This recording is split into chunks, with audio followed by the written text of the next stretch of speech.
मागेली शिकलो होतो की नाही? मग आज आपण काय शिकणार? 21 ते 30 अंकाची ओळख. 21 ते 30 अंकाची ओळख. आता बघा तुम्हाला 1 ते 20 अंकाची ओळख येते की नाही?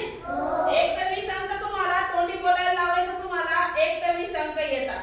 मग आता आपल्याला 21 ते 30 अंकाची ओळख करून घ्यायची. मग आता बघा मी किती संख्या लिहिली? 21. किती लिहिली फळ्यावर? 21. अंक किती लिहिला? 21. 21 नंतर किती लिहिल मग?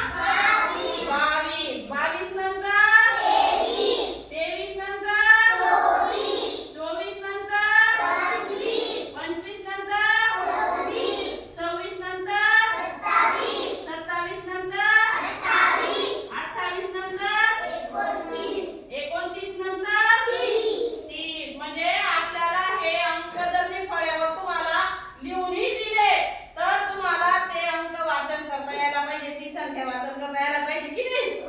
आता इथं मी असं सहज लिहून गेलीये. आपण सहज वाचून घेतो. 21 22 23 24 25 26 27 28 29 30. आपण वाचून घेतो की नाही? आता मी जर तुम्हाला मध्ये संख्या विचारली, ही संख्या कोण सांगेल बरं? मला फक्त वरबोट करायचा. ही संख्या कोण सांगेल? उभी राहा जयश्री. किती संख्या आहे बेटा ती? 22. शाबास. किती संख्या आहे?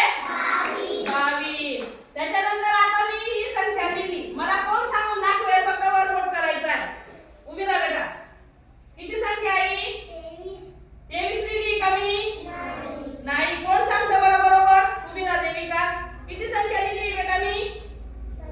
25. नाही, चुकीचं. 23 पण चुकीचं. कोण सांगतं? उभा राहा नील. किती संख्या लिहिली मी? 24. शाबास. किती संख्या लिहिली आहे? 24. आता मला ही संख्या कोण सांगून दाखवेल बरं? ही संख्या मला कोण सांगून दाखवेल? उभी राहा. किती संख्या